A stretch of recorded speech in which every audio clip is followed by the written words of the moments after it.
உங்களோட மகன் வீட்டுக்கு வந்து திடீரென்று ஆறின பிளேண்டி குடிக்கிறானா, திடீரென்று சீனி கூட போட்டு தாங்கன்னு கேட்க ஆரம்பிக்கிறானா, உரப்பா வச்சா சூடாவி எழுப்பி போறானா, உரப்பு பாவிக்க இயலாது சீனி கூட குடிக்கிறான், பிளேண்டி ஆற வச்சு குடிக்கிறான், சோர் திண்ட சரி சூடா அதாவது இனிப்பு கூட கோப்பி இல்லாட்டி பிளேண்டி கேட்கிறான்னு சொன்னால் அவன் இதை எதையோ பாவிக்கிறான்.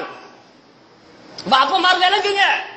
எப்ப மான் எப்ப பார்த்தாலும் நாக்கால பல்ல தடாவி தடாவி இருக்கிறானோ, நாக்கால வாய துப்புராய் கொண்டு இருக்கிறானோ, இவன் மாவா பாவிக்கிறான்.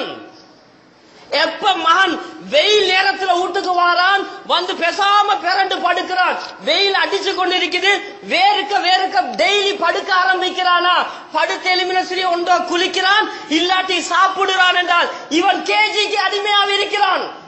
பாருங்க, சில வாப்பமார் சிலோன்ல இல்லை, இப்ப எல்லாம் வேர்ல்ட் கப் கிரவுண்ட்ல இருப்பாங்க.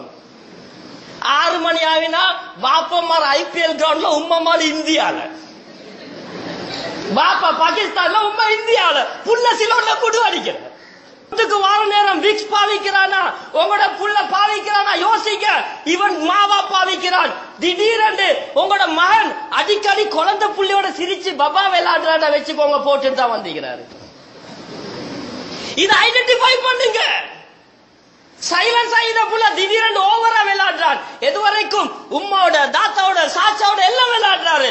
விளங்கிக்கோங்க, பொடியன் கேஜிய லேசா போட்டுட்டு வந்திருக்கிறான். சில உம்மா வாப்பமார் சொல்ற, எங்கடவன் சரியான சாக்லேட் தின்றல, பல்லெல்லாம் பூச்சடிச்சு சாக்லேட் திண்டில்ல பாபோ, அது கோயில திண்டு.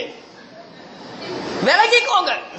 ஏன் சொல்லுறேன்னு சொன்னால், தயவு செஞ்சு இதையாவது கொஞ்சம் பாருங்க புள்ளையில என்ன நடக்குது.